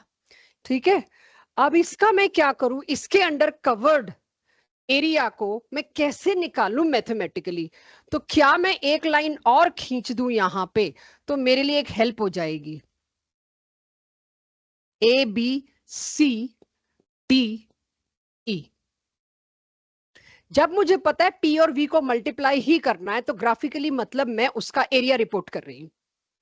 तो इस लाइन के नीचे का अगर मेरे को एरिया निकालना है शेडेड, जिसको मैं शेड कर रही हूं वो एरिया मेरे को निकालना है, तो मैं कैसे निकालूं इस एरिया को? पहले मैं इस कवर्ड एरिया को दो नॉन शेप्स में कन्वर्ट करूंगी, एक ट्राइंगल और एक जहां तक मुझे लगता है रेक्टेंगल सा कुछ बना है, कई केस में स्क्वायर भी बन जाएगा। तो ट्राइंगल का एरिया मेरे बच्चों को निकालना आता है हाफ बेस इनटू हाइट, और रेक्टेंगल हो या स्क्वायर हो उसका भी एरिया निकालना आता है दोनों एजेस को मल्टीप्लाई। हाँ जी, ए भी कर्व लाइन है, लेकिन इसको हम अगर टेंजेंट की तरह सोच लें कोई बहुत बड़ा फर्क उससे पड़ेगा नहीं। ये बिल्कुल सही कह रहे हो, कर्व लाइन मिलेंगी आपको, स्लो चेंज में तो खासकर मिलेंगी। कर्व्ड लाइन को भी आप स्ट्रेट की तरह ही एज्यूम करिए, it will hardly make any difference after decimals. Yes sir. हाँ, मैंने कहा ना ट्रेपीजियम का एरिया आप कैसे लोगे, आपको फिर अगेन कुछ ना कुछ तो फॉर्मूला लाना पड़ेगा, और हम हैं इंटरेस्टेड इजी में, हम मैथ्स पढ़ नहीं रहे। अब आपके पास चार ऑप्शन में ट्रेपीजियम नहीं आया, आप फैल जाओगे। हमारी अंजना मैम ने तो कराया नहीं हमको, आपके पास ऑप्शन ही नहीं मिलेगा कि ट्रेपीजियम के बजाय मेरा ज्यादा एग्जैक्ट अगर मुझे लगता है ट्राइंगल हो, क्योंकि उस हिसाब से मैंने आपको डायमेंशन नहीं दे रखी। राइट, हो सकता है मेरे ग्राफ में जो वैल्यूज हो वो आपको मीट ना करें, तो कोई ना कोई मिस्टेक का चांस है। जब तक फोर्स ना किया जाए don't go to trapezium, because chemistry deals with only chemistry. Trapezium आ जाएगा टिपिकल मैथ्स का, तो हम बहुत छोटे फिगर्स को ही यूज करेंगे, प्रेफर वही करना, मेक्स थिंग्स सिंपल। अब मेरे पास इसके बाद अगर मैं अब इसी के न्यूमेरिकल कराऊंगी, ट्राइंगल का एरिया मेरी क्लास निकाल लेगी, और आंसर मुझे पता है एटमॉस्फेयर लीटर में आएगा, तो आपको उसको जूल्स में कन्वर्ट करना पड़ेगा, वो मेरे को आदत डालनी पड़ेगी। अब इसी तरह से मुझे बताइए, ए से बी जाने में ज्यादा वर्क हो रहा है कि ए से सी जाने में? जिसके अंडर एरिया ज्यादा कवर्ड है वहां वर्क डन ज्यादा है, तो इस पे लिख लीजिए work done is maximum. Quick. हाँ जी, ये वाला वर्क डन फिर क्या हुआ मेरे पास? मैक्सिमम। इन दोनों में एटलीस्ट मोर वर्क डन किसका हुआ आप बता लेंगे। अगेन जो तीसरा ग्राफ बना हुआ है इसमें आपका मुझे बताइए किसका वर्क डन, कौन सा वर्क ज्यादा होगा, डब्ल्यू ए डब्ल्यू बी की W C? W A. Last class में मैंने कुछ रिवर्सिबल और इरिवर्सिबल में एक डिफरेंस लिखवाया था, जिसमें मैंने कहा था जो प्रोसेस बहुत स्लो होता है रिवर्सिबिलिटी का चांस उसी में होता है, और हमेशा जो भी चेंज रिवर्सिबल होगा वो इतना स्लो होगा कि उसमें मेरा वर्क वेस्ट बहुत कम होगा और मैं मैक्सिमम वर्क डन निकाल पाऊंगी। यही इंजन बनाने वाले काम करते हैं कि किसी तरह से बहुत स्लो कर दें चीजों को, वेस्टेज कम हो और वर्क डन ज्यादा हो। खैर वो वाला वर्क डन अलग है, यूजफुल वर्क डन, ये तो वेस्टेज वर्क डन है। सो रिवर्सिबल प्रोसेस में वर्क डन इज मैक्सिमम। ये पूरा वेस्टेज नहीं है, मतलब इस वर्क डन का एक हिस्सा। लास्ट क्लास में आप पढ़ेंगे ये वर्क डन दो हिस्सों में डिवाइड होता है, तो कोई कॉन्सेप्ट उल्टा ना बिल्ट हो जाए। My last lecture will be on useful work done, कि किसी चीज से मैं कितना काम का वर्क डन निकाल सकती हूँ। अगर एक घड़ी में मैंने सेल डाला है, राइट, वो सेल जो है कितने टाइम तक घड़ी को घुमा सकता है और कितना उसका वेस्टेज है, वो होता है यूजफुल वर्क डन। एनीवेज, जो वर्क डन मैक्सिमम है, चांस पूरा है, वो कौन सी प्रोसेस होगी? रिवर्सिबल। वर्क डन मैक्सिमम मतलब निशानी है वो ग्राफ किसका है? रिवर्सिबल का। तो आ जाएगा सबके पास इस ग्राफ में ये लेबल भी, एवरीवन? ठीक है, चलिए इसके बाद चलते हैं आगे। मैं आपको नोट करने का प्रॉपर टाइम दे रही हूं, इसीलिए जब मैं पढ़ा रही हूं मैं एक्सपेक्ट करूंगी आपस में बातें कम और एक दूसरे की कॉपी चेकिंग कम। ये क्वेश्चन आपकी डीपीपी का ही है और ऐसे क्वेश्चन टेस्ट में काफी हैं। मैंने देखा नहीं है टेस्ट, तो मुझे पता नहीं कोई रिपीट हो गया हो गलती से तो आज के टेस्ट में, बट ऐसे क्वेश्चन डीपीपी में ऑब्जेक्टिव में भरे पड़े हैं, स्कूल के नहीं है ये क्वेश्चन। आपको मैंने कहा वर्क डन निकालिए ए से बी, पूरा मेरे साथ अंडरस्टैंड करेंगे, बाद में देखेंगे डीपीपी का कौन सा क्वेश्चन है, और करेंगे भी अपनी कॉपी में, इसको मैं हवा में नहीं जाने देना चाह रही। मैंने आपको कहा ए से बी या बी से ए कुछ भी मांग लू मैं, एक एरो की बात है, एक एक्सपेंशन होगा तो एक कॉन्ट्रैक्शन होगा, what does it make difference? Nothing. A से बी आप जा रहे हो, आपको वर्क डन निकालना है। आपको अब के मैंने कर्व्ड लाइन ना दे के स्ट्रेट लाइन दे दी, कर्व भी दी हो तो कोई परवाह मत करना, आ रहा है लास्ट स्लाइड पे वही आ रहा है। अब मेरे को इसके अंडर वही काम करना है बच्चों। पहले तो एक ट्राइंगल और एक स्क्वायर रेक्टेंगल जो भी आएगा वो बना लिया, उसके बाद ट्राइंगल ए बी सी का एरिया, और यहां पर बी सी डी ई, इसका एरिया निकालना है मेरे को। अब ध्यान से देखना कैसे। मैं यहां पर पहले इसका एरिया जब निकालने लगी तो मैं ग्राफ रीड करना भी आना चाहिए। ऊपर इसकी पहले यूनिट लिख दी, भी हम पास्कल्स में दे रहे हैं, राइट? तो कहीं गलती से बाद में जबरदस्ती 100 से मल्टीप्लाई मत कर देना, हम ऑलरेडी आपको एसआई यूनिट्स में दे रहे हैं। तो ये वैल्यू है 8 इंटू 10 की पावर 5, ये वैल्यू है 4 इंटू 10 की पावर 5, ये प्रेशर, ये वॉल्यूम। तो ट्राइंगल के एरिया के लिए हाइट तो मेरे को दिख गई कितनी है, अच्छा बेस भी मेरे को दिख गया 1 मीटर क्यूब से 3 मीटर क्यूब, तो 2 आ गई वैल्यू बेस की। तो आप ये देखिए मैंने बहुत सिंपल तरीके से ट्राइंगल का एरिया निकाला, उतने ही सिंपल तरीके से मैंने आपके लिए स्क्वायर या रेक्टेंगल जो भी बन रहा है उसका एरिया निकाला। यूनिट्स में आपके साथ खेला जा सकता है बट नॉट टुडे, बट हाँ वो ध्यान रखना वो आपके साथ खेला जा सकता है थोड़ा सा। टोटल ऐड ही तो किया, आंसर मेरा जूल्स में आया, मैंने 100 से मल्टीप्लाई नहीं किया। ये क्वेश्चन अपनी कॉपी में करिए, डीपीपी में है या नहीं मैं चेक करके बता देती हूँ, सेम या सिमिलर आप इसको करिए। ये एक स्टैंडर्ड टेक्स्ट बुक क्वेश्चन होगा ग्राफिकल के लिए। और आ गया सबके पास? कॉपी पेस्ट नहीं होना चाहिए, सिर्फ क्वेश्चन कॉपी पेस्ट होना चाहिए। ये साइड मत कॉपी पेस्ट करना, ये जितनी हो सके खुद से करना, नहीं हो रही तो छोड़ देना, घर जाके करना। ट्राइंगल का एरिया और स्क्वायर का रेक्टेंगल का एरिया सिखा के भेजा गया आपको, नहीं तो 11th में साइंस लेने ना देते कोई स्कूल भी, कि जिसको इतना भी नहीं आ रहा। सो क्वेश्चन ये ग्राफ और ये सब कुछ एंड दिस हिंट कि मेरे को सिर्फ इन दोनों का एरिया निकाल के रिपोर्ट करना है answer, this should be in your copy. तो अब आपको ग्राफ के अंडर कवर्ड एरिया से पता लग जाना चाहिए वर्क डन की वैल्यू, यही आता है। अगर आज की पढ़ाई से कुछ आना होगा कंपटीशन में तो ग्राफ ही आएगा। वो P work done is equals to P delta V is very small thing, जो आगे किसी ना किसी तरह से हम यूज करेंगे अगले अगले टॉपिक्स में। चलिए अब जरा oral questions, they are not in your DPP, पहले बताइए उसके बाद नोट करने का टाइम दूंगी। एवरीवन आई नीड, मुझे ये बताइए, जिससे मैं पूछूं कोशिश करना वो पकड़ने की, पहले क्वेश्चन समझ लो क्योंकि मैंने कुछ लिखा नहीं है खास, ग्राफ बनाया और दिख रहा है आपको मैंने क्या पूछा है। एक चीज है जो एक सिस्टम, एक गैस है जो ए से बी गई, दिख रहा है एक्सपैंड हुआ, मैंने वॉल्यूम भी दे दिया, लीटर में दे दिया, पास्कल में दे दिया, 100 से मल्टीप्लाई करना भी आपका काम नहीं छोड़ा। वो गैस जो ए से बी गई उसके बाद वो बी से सी भी गई, मेरे को दोनों प्रोसेसेस में टोटल काम चाहिए। ए से बी तो लंबा है, आप इसको फिर वही दो हिस्सों में डिवाइड करोगे, एरिया ऑफ 1 और एरिया ऑफ 2। ये बार बार करा के आपकी इंसल्ट नहीं कर सकती मैं कि रोज रोज बार बार आपसे ट्राइंगल और स्क्वायर का एरिया निकलवाती रहूं। माय पॉइंट इज बी से सी का वर्क डन मेरे को चाहिए केशव, बी से सी जाने का वर्क डन। कहीं कुछ स्ट्राइक ना कर रहा हो ना, एरिया तो निकाल नहीं सकते इसके नीचे का, बी से सी के नीचे का। इस लाइन का एरिया कैसे निकालोगे? Covered under the line.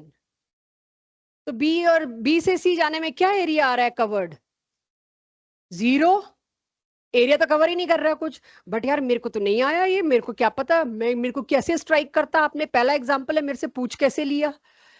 भाई आप पी डेल्टा वी लगा के देख लो, एरिया नहीं समझ आ रहा तो। पी प्रेशर क्या है बाद की बात है, डेल्टा वी क्या है? 30 का 30, देयर इज नो चेंज। अगर वॉल्यूम ही नहीं चेंज हुआ, काहे का वर्क डन? वर्क डन कब कर रही है गैस? फैलने में, या गैस के ऊपर काम कब करना पड़ रहा है? सिकुड़ने में, इसके कॉन्ट्रैक्शन में। तो ये बात बता के पूछती तो फिर बड़ी बचकाना हो जाती है। अब लेवल अप तो यही होता है कि दिमाग खुलवाना। आप जानते हैं work done is this, vacuum में मैंने दिया, चाहे वॉल्यूम 10 से 100 हो रहा था, वर्क डन क्या आया? 0। वैक्यूम में एक चीज 0, दो चीज होगा मल्टीप्लाई में, दोनों को एक एक बार 0 तो करना बनता है ना मेरा। और जब डेल्टा वी 0 है यानी आइसोकोरिक, आइसोकोरिक प्रोसेस कौन सी होगी? जिसमें वॉल्यूम चेंज नहीं। आइसोकोरिक में तड़ाक से कोई पूछ ले वर्क डन और आप फटाक से पेन पेपर लोगो, रहने दो भाई, पहले सोचो। आइसोकोरिक में वर्क डन इज 0। तो क्या ना, इसे मैं एक और चीज पूछ सकती थी, ये कौन से वाला प्रोसेस है? पकड़ लेते हैं आइसोकोरिक, ये कौन से वाला प्रोसेस है ना? इसमें देखो तो प्रेशर भी बदल रहा है, वॉल्यूम भी बदल रहा है, तो आइसोबारिक आइसोकोरिक को तो साइड में रखना, आइसोथर्मल ही बोलोगे। और अगर कुछ और डिटेल दे देते तो शायद आप आइडियाबैटिक बोल सकते थे, लेकिन जब तक आपको वो कर्व नहीं दिख रहा, आपको पता नहीं चल रहा, आप इसको क्या बोलोगे? Isothermal, right? चलो खैर, अब नोट कर लो बेशक इसको कि यहां तो फिर ए से बी, बी से सी जाने में क्या हुआ? वर्क डन जो हुआ वो ए से बी में ही हुआ, बी से सी में तो 0 हुआ। तो करिए नोट इसको। मैं साथ साथ थोड़ा लिख देती हूं ताकि आपके पास हो यहां पर।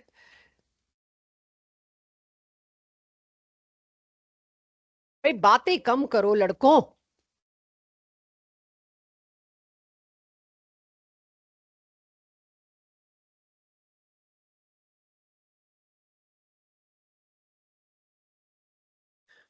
Work done of B to C is 0 क्योंकि उसमें delta V is 0। So can I say work done ए से बी जो किया वही वर्क डन ए से बी और बी से सी में किया। चेक करना कि वर्क डन दोनों सेम ही है, चाहे ए से बी का करा लो चाहे ए से बी और फिर सी का मिला लो। मतलब मेरे को ए से बी जाने में जितना काम करना पड़ा उतना ही ए से बी के होते हुए रास्ते होते हुए सी जाने में भी उतना ही काम करना पड़ा। तो ये आपकी कॉपी में क्लैरिटी से आ जाए, दिमाग में तो आना ही चाहिए। तब तक लोग नीचे वाले क्वेश्चन को सोच लें। 0 जरूरी नहीं मैंने ग्राफ में मेहनत करी तो आप भी करें वर्क डन में। जब मेरे पास वॉल्यूम चेंज नहीं है तो वर्क डन बिंदास 0 करिए।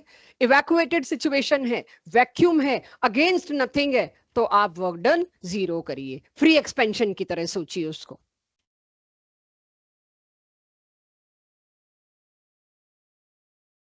आ गए दोनों ग्राफ्स। ये दोनों डीपीपी में डायरेक्टली नहीं है, इनडायरेक्टली घुसा रखे, क्योंकि ग्राफ के मैक्सिमम क्वेश्चन मैंने डीपीपी से उठा के टेस्ट में डाल दिए कि डीपीपी से तो बेटर है क्लास टेस्ट में करें। सो मैं मान के चल रही हूँ मैक्सिमम बच्चों की कॉपी में आ गया सी। इसमें मुझे पहले तो चूज करके बताओ पांचों तीरों में से कौन सा एक्सपेंशन शो कर रहा है। 5 arrows, first second third fourth fifth.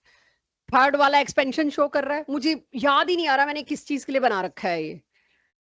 Second भी एक्सपेंशन कर रहा है थोड़ा सा ही सही।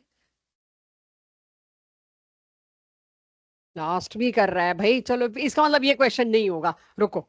ये तुम ढूंढ रहे हो तो ये नहीं होना चाहिए। वर्क डन किस किस में 0, बाकी सब में नॉन 0। कुछ और थर्ड में वर्क डन 0 नहीं है।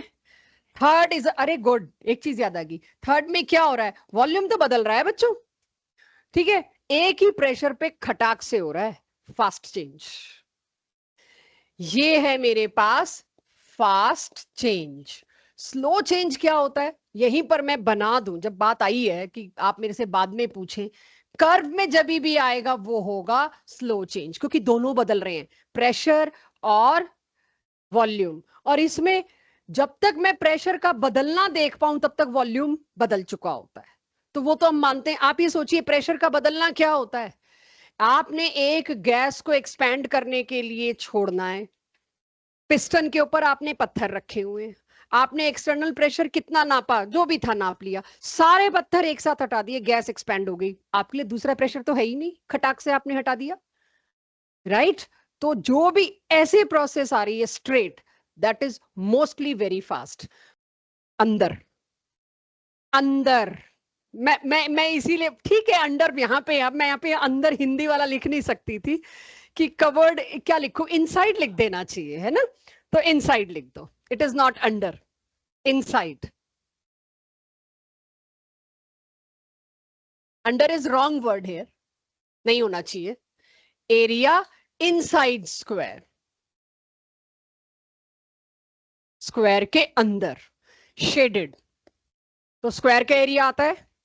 इसी तरह से अगर सर्कल दे दूं तो आपको सिर्फ रेडियस ढूंढना होगा, वो यहाँ वैल्यूज दे रखी होंगी, रेडियस को ढूंढोगे। नीचे ये मेरा काफी मतलब बहुत साल पहले एक स्टूडेंट भिड़ गया था, भिड़ गया मतलब जो आर्ग्यूमेंट होते हैं हमारे, ये कैसे हुआ, एनवस्थी का ही क्वेश्चन था और काफी परेशानी में कि मेरा आपने एरिया ये बताया मेरा गलत आ रहा है, कि इसमें एनवस्थी में मिस्टेक्स हैं। 3-4 क्वेश्चन एलिप्स पे थे। तो आई होप सर्कल और एलिप्स का आपको फर्क पता हो। पढ़ा है या मैं बताऊं? है ठीक है, मेरी मैथ्स वैसे ऐसी बात नहीं है, पढ़ा लूंगी। देखिए आप एलिप्स में दो एरियाज, माइनर मेजर एक्सेस कुछ पढ़ते होंगे आप लोग। दो अलग अलग रेडियस आपको लेने पड़ेंगे आर स्क्वायर में। तो पाई आर स्क्वायर में R1 R2 दोनों का सम आपके पास आएगा, उसका आप होल स्क्वायर करेंगे, इस तरह से वर्क डन निकलेगा। सॉरी, अंदर तो सम ही आना चाहिए, पता नहीं प्रोडक्ट क्यों नहीं प्रोडक्ट आएगा। वाई सम? फिर स्क्वायर नहीं आएगा। एब्सोल्युटली राइट, बिल्कुल सही, एक ही बात है, परफेक्ट। अब समझ आ गया मेरी मैथ्स कितनी अच्छी है। चलिए एनीवेज, तो ऐसे बड़े बड़े खराब खराब ग्राफ मिले तो उससे परेशान मत होइएगा, they are genuinely very easy.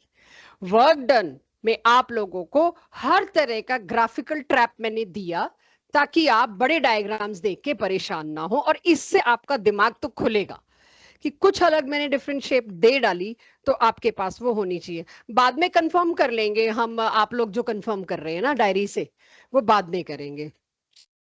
ऐसे ऐसे होके बैठ जाओ, ठीक है। Last for today is, work done को खत्म करके भेजना है मुझे आपको।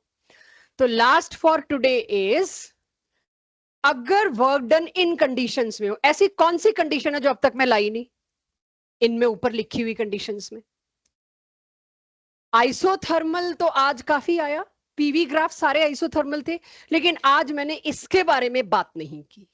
वो वर्क डन जो मैक्सिमम है मैं उसको तो लाई नहीं अब तक, राइट? जो सबसे ज्यादा हो रहा है वर्क डन मैं उसको लाई ही नहीं अब तक।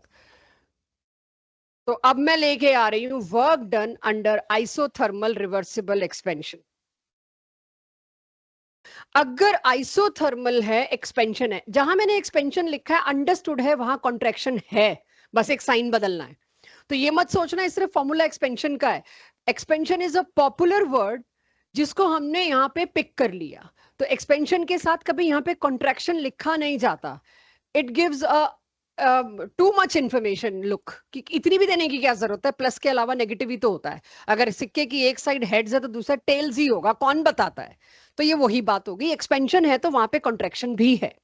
तो अब आपके पास वर्क डन का formula we all know this is, क्योंकि reversible change is extremely slow, infinitesimally slow, इसलिए मेरे को वेरी स्मॉल प्रोसेस, बहुत मामूली से वॉल्यूम चेंज का नोटिस करके बहुत छोटा सा वर्क डन निकालना है। तो मैंने फॉर्मूला क्या यूज किया, दिस, किसके अगेंस्ट, एक्सटर्नल प्रेशर की। लास्ट क्लास में मैंने आपको कहा था कोई भी चेंज स्लो तब होता है जब दोनों ऑपोजिंग फोर्सेस लगभग एक दूसरे के बराबर है, कि जिस फोर्स से मैं वो पत्थर लूज कर रही थी और गिराने के लिए, या जिस फोर्स से मैंने उसको पकड़ रखा था, वो फोर्स और ग्रेविटी फोर्स दोनों ऑपोजिट है। मैंने पकड़ के रखा और ग्रेविटी, दोनों में कितना फर्क था, एक हल्का सा, बस इतना, एक रेत के दाने के बराबर।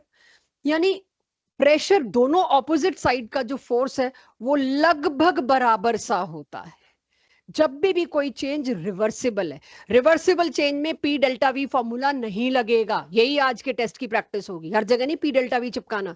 अब आपकी समस्या शुरू होगी, हमें कौन सा वर्क डन किधर लगाना है, ये उसकी तैयारी है। अगर आपको प्रोसेस में, क्वेश्चन में कहीं रिवर्सिबल वर्ड लिख दिया, चिपको इसी फॉर्मूले को, पकड़ो इसको। रिवर्सिबल मतलब नो पी डेल्टा वी। क्यों? अब जब मैं जानती हूं कि वहां पर पी एक्सटर्नल और पी इंटरनल में बहुत छोटा सा फर्क है, या तो पी एक्सटर्नल होगा P internal plus some pressure, या पी एक्सटर्नल होगा P internal minus some pressure. This DP is very very small, बहुत छोटा सा फर्क है, एक रेत के दाने बराबर, जो कि नेग्लिजिबल है टू मेजर, कोई मशीन नहीं नाप सकती उतने डिफरेंस को, इतना कम डिफरेंस है। तो इसका मतलब मैं पी एक्सटर्नल की जगह फिर ये भी लिख सकती हूँ, वाई नॉट। दोनों के फॉर्मूले में फर्क ही नहीं, वैल्यू में फर्क ही नहीं आना, जब मैं नाप ही नहीं सकती फर्क। इनफाइनाइटिसिमली स्मॉल मतलब नॉन एग्जिस्टेंट लिटरली। तो उसके बाद मैंने क्या किया, ठीक है भाई कर देते हैं वैल्यू पुट, ब्रैकेट खोलते हैं, डेल्टा वी को मल्टीप्लाई करते हैं, दो वैल्यूज आ गई। This is very small, this is also very small, दो बहुत छोटी यूनिट का प्रोडक्ट और भी स्मॉल। जब उसका प्रोडक्ट इतना स्मॉल है तो इसको मैं नेग्लिजिबल ही ना कर दूं, क्या ही ऐड कर रही हूं मैं? ठीक है, एडिशन और सब्ट्रैक्शन में आप जानते हैं कि बहुत छोटी वैल्यू को इग्नोर किया जाता है, नेग्लेक्ट किया जाता है। तो मेरे फॉर्मूले में इसको तो अब मैंने क्या कर दिया, इसको मैंने कॉन्फिडेंस से क्या कर दिया, निग्लेक्ट। निग्लेक्ट करते ही मेरा फॉर्मूला तो ये आ गया। यानी रिवर्सिबल चेंज में अगर आपको इंटरनल प्रेशर भी दिया तो आप यूज कर सकते हो, क्योंकि एक्सटर्नल भी उसी के बराबर ही होना है। तो रिवर्सिबल चेंज में अगर इंटरनल प्रेशर दिया तो पूछना मत, एक्सटर्नल तो दे ही नहीं रखा मैम, क्या क्या करे दे के, भाई है ही वही। सो ये आपके पास आई एक इक्वेशन, ठीक है। तो क्या मैं ये फॉर्मूला यूज करूं? पॉसिबल ही नहीं है। तो वेरी स्मॉल चेंज के लिए मेरे को इसको इंटीग्रेट तो करना पड़ेगा। तो लेट्स इंटीग्रेट दिस। तो अगर चेंज आपने एक्सपेंशन चूज किया तो आप उसी फॉर्मूले को इंटीग्रेट कर रहे हो, माइनस चल रहा है बाहर, ठीक है, इंटीग्रेशन साइन के, आपने इसको इंटीग्रेट किया। अब मेरे को गैस का इंटरनल प्रेशर भी दे रखा, एक क्वेश्चन आपने देखा था मैं अटकी थी कि इसमें आपको दूसरा वॉल्यूम नहीं दे रखा डेल्टा वी के लिए, तो मेरे को तो एक इंटरनल प्रेशर भी नहीं दे रखा, ये तो क्वेश्चन आपने बहुत टफ बना दिया। यस, क्योंकि इससे पहले एक लेक्चर दिया गया है, किसी भी आइडियल गैस, क्वेश्चन में शायद आइडियल गैस भी मिलेगा, स्टेटमेंट में भी मिलेगा अब आपको, आइडियल गैस के लिए P is equals to nRT by V। तो उस क्वेश्चन में आपको nRT बाई V को यूज करना पड़ेगा। तो चलो जी मैं इक्वेशन को इसमें ले आती हूं। प्रेशर दे के मैंने वर्क डन पूछ लिया, तो मैंने क्या ही पूछा, फिर मल्टीप्लाई थोड़ी करवाना है आपको। प्रेशर दे के कौन पूछ रहा है आपसे वर्क डन, प्रेशर बिना दिए वर्क डन पूछेंगे। तो nRT बाई V ले आऊं, n क्या है, नंबर ऑफ मोल्स, r क्या है, एक गैस कांस्टेंट, टेम्परेचर क्या है, वो भी कांस्टेंट, आइसोथर्मल ले रहे हो तुम, हेडिंग में आइसोथर्मल वर्ड था, तो ये तो तीनों ही कांस्टेंट है, इसका क्या इंटीग्रेशन करोगे, बाहर निकालो इसको इंटीग्रेशन से, इसको थोड़ी आप चेंज कर सकते हो। तो कांस्टेंट को मैंने क्या किया बच्चों, कांस्टेंट को मैंने निकाल दिया बाहर, अंदर क्या रह गया, dv बाई v। तो जो लोग मैथ्स में इंटीग्रेशन पढ़ चुके हो, यहां मेरे को कुछ नहीं आता, जहां आता था वैसे तो मैंने वहां भी बहुत ग्रेट काम किया, बट यहां मेरे को लिटरली कुछ नहीं आता इंटीग्रेशन डिफरेंशिएशन में, जितना भी आता है मेरी केमिस्ट्री लायक आता है, आप मेरे से क्रॉस क्वेश्चन नहीं पूछ सकते। मैथ्स वाले बच्चे थोड़े दिन और इंतजार करें, उनका स्वागत इस राक्षस से होगा जिसका नाम इंटीग्रेशन है। बायो वाले शुक्र मनाएं कि उन्होंने मैथ्स नहीं लिया, उनको इस राक्षस का सामना नहीं करना पड़ेगा, बस इतना काम चल जाना चाहिए आपका। dv by v upper limit minus lower limit, जब मैं इंटीग्रेशन हटाती हूं तो इसकी जगह आता है natural log ln, right. Upper limit minus lower limit, log में माइनस होता है डिवाइड, तो वो माइनस का क्या हो गया, डिवाइड, v2 बाय v1। तो मेरे पास फॉर्मूला वर्क डन का क्या आया, minus nRT natural log v2 by v1। Natural log हम सॉल्व नहीं कर सकते, हमें उसको सॉल्वेबल बनाने के लिए थोड़ा सा चेंज करना है। तो लॉग से मैं एक आइडेंटिटी चुरा के लाई, एक इंफॉर्मेशन उठा के लाई, नेचुरल लॉग को लॉग बेस 10 में आप कन्वर्ट करो 2.303 से मल्टीप्लाई करके। तो नेचुरल लॉग की जगह मैं क्या लिख सकती हूं, ये टर्म लिख सकती हूँ। आपके लिए भी दोनों ही बराबर है, दोनों ही मतलब अभी तक यूज नहीं हुई मेरे पास, तो मेरे लिए तो दोनों ही बराबर है, ठीक है। ln नाम का एक सिंबल आ गया, उसकी जगह हम log लॉग लिख रहे हैं और 2.303 लिख रहे हैं। थोड़ी देर के लिए मैं ऐसे एज्यूम कर लेती हूँ जब तक मेरे पास फॉर्मूला है। तो इस फॉर्मूले में नेचुरल लॉग की जगह मैंने क्या लिख दिया, 2.303 लॉग, ये लॉग जो होता है बेस 10 होता है। nRT आपको पता है कहां से आया, v2 बाई v1 आपको पता है कहां से आया, आप जानते हैं pv is equals to nRT। एक बार दोबारा देखिए pv is equals to nRT को, ये फॉर्मूला सबके पास है, इसी पे अब एक न्यूमेरिकल मुझे कराना है। लेकिन एक और इंफॉर्मेशन आपके साथ शेयर करनी है, अकॉर्डिंग टू एनसीईआरटी आपके पास होनी चाहिए। We all know P1 pv is equals to nRT, ये जो स्टेट्स ऑफ मैटर चैप्टर काट दिया, ये वहां से आ रही हैं चीजें। अगर किसी गैस का प्रेशर है 1 और वॉल्यूम भी है, मतलब P1 V1, I hope you people understand, initial state, और आपको पता है मैंने उसको फाइनल स्टेट पे ले गई मैं वो कर्व में जिसमें दोनों चेंजेस हो रहे हैं, प्रेशर भी और वॉल्यूम भी। तो P1 V1 और उसके बाद आप नया चेंज फाइनल स्टेट लाते हो P2 V2, वो दोनों के दोनों एक्चुअली में nRT के बराबर है। तो फाइनली दोनों के प्रोडक्ट में कोई चेंज नहीं हुआ। अगर ये 1 into 10 था तो ये 2 into 5 हो गया, प्रोडक्ट दोनों का सेम रहा, क्योंकि RHS तो उसका कांस्टेंट है। यानी एक चीज बदलेगी तो दूसरी का बदलना तो जायज है, जरूरी है एक आइडियल गैस के किसी भी चेंज में। सो कहने का मतलब ये है कि यहां से मुझे एक बात पता चल रही है, पीवी तो कांस्टेंट होता है, पी और वी का प्रोडक्ट तो कांस्टेंट होता है। Everybody understood this thing? जब पी और वी का प्रोडक्ट कांस्टेंट होता है तो मैं सीधे इस इक्वेशन नंबर 1 इक्वेशन नंबर 2 से ये इंफॉर्मेशन ना निकाल लूं, इक्वेट तो किया दोनों को, P1 V1 is equals to P2 V2। किसी भी आइडियल गैस के लिए आप ये बात लगा सकते हैं कि आपको अगर स्टेट्स ऑफ मैटर होता तो हम ये सवाल पूछते, एक बलून इतने प्रेशर पे इतना साइज है, उसको मैंने रिलीज कर दिया एटमॉस्फेयर में, वो इतनी ऊपर गया, अब उसके वॉल्यूम का क्या होगा? तो आपको बस पुराना प्रेशर नया प्रेशर, पुराना वॉल्यूम है नया वॉल्यूम निकाल के आप मेरे को देते थे, इतनी हाइट पे बैलून इतना वॉल्यूम में होगा। या मैं कहूं मेरा बैलून की वॉल्यूम ये हो गया, बताओ वो कितनी हाइट पे पहुंच गया? ये सारे सवाल स्टेट्स ऑफ मैटर में थे जो कट गया हमारे लिए। सो अब वहां से मैं ये लेकर आई, can I say V1 by V2 is equals to P2 by P1 check, cross multiply तो कर दिया एक तरह से। मैं अगर यहां पर देखूं तो P1 को नीचे ले आई और V2 को इधर नीचे ले आई, यानी जहां भी आज के बाद आप V1 बाय V2 देखेंगे उसकी जगह प्रेशर उल्टा करके लिख देंगे। तो ऊपर वाले फॉर्मूले में क्या था, V2 बाय V1, तो मैं V2 बाय V1 के लिए कभी भी P1 बाय P2 लिख सकती हूँ। ये दो बॉक्स जो मैंने बनाए, ये दो फॉर्मूला मेरे को आज चाहिए। अगर आप किसी क्वेश्चन में देखते हैं आइसोथर्मल रिवर्सिबल आइडियल गैस, ये दो इस्तेमाल करेंगे। ये तीन शब्द जरूरी हैं, आइसोथर्मल, रिवर्सिबल, आइडियल गैस, तो ही ये फॉर्मूला इस्तेमाल करेंगे, वरना हम उसी पे जाएंगे। अच्छा, जरूरी भी नहीं है हम तीनों शब्द सजा के दें, हम हिंट में भी दे सकते हैं कि this change is occurring at constant temperature. ये आपको खुद सोचना पड़ेगा, कांस्टेंट टेम्परेचर का मतलब आइसोथर्मल होता है। तो कुछ ना कुछ तरीके से आपको इन्फॉर्म किया जाएगा। यहां तक मैंने आपको इत्मीनान से नोट करने दिया, तो मेरे को ये स्ट्रेस नहीं है आपको नोट नहीं है, ये टेंशन अभी आप लीजिए मत, हमें याद नहीं है। याद तो अब आपको एक क्वेश्चन करते ही हो जाएगा, तो एक क्वेश्चन करते हैं इसके ऊपर, तब जाके आपको, ये तो खैर रिवीजन है। ये question this I picked from your NCERT. Log आप लोगों को देखना नहीं आता, ये बात मुझे पता है। सो उसके लिए अपने आप को और मुझे टाइम दीजिए, वो भी सीखेंगे। एक क्वेश्चन देती हूं मैं आपको, ऊपर जो फॉर्मूला लिखा है अभी उसकी परवाह मत करिए, क्वेश्चन पढ़ते हैं। Carbon monoxide gas, right, isothermally reversibly expand, ये पढ़ते ही मुझे पता चल गया बेटा फॉर्मूला तो ये लाना है, आइसोथर्मल रिवर्सिबल आइडियल फॉर्मूला तो उठा लाओ ये वाला। अब V2 बाय V1 लाना है कि P1 बाय P2 लाना है, वो क्वेश्चन का कंटेंट बता देगा। उसका वॉल्यूम एक्सपैंड होके पहुंचा ये 10 सेंटीमीटर क्यूब, 10 मीटर क्यूब से 20 मीटर क्यूब, और टेम्परेचर देख रहे हैं एट 300 केल्विन। मैं चाहूं मैं आइसोथर्मल हटा के मैं सिर्फ एट 300 केल्विन दे दूं, अंडरस्टूड टेम्परेचर मैंने 300 केल्विन मेंटेन किया है, it's a constant temperature thing. Moles of carbon monoxide भी दे दिया, आर की वैल्यू भी दे रहे हैं। गजब, देखो ये आर की वैल्यू आपको याद करने को नहीं दे रहे, मतलब फिर भी हम ना करें तो थोड़ा सा हमें तो शर्म आनी चाहिए ना, तो आर की वैल्यू भी अगला दे रहा है मेरे को, हर क्वेश्चन में आर की वैल्यू दे रहे हैं। उसके बाद कहा गया है वर्क डन निकालिए, सिर्फ फॉर्मूला में वैल्यू पुट करना सिखा रही हूं और कुछ नहीं, जो आपको आता है, बट मेरा कर्म है मैं सिखाऊं। मुझे पता है बच्चे कर लेंगे, बट फॉर्मूला कैसे याद होगा, ऐसे ही -2.303 NRT log V2 bye V1 या P1 बाय P2।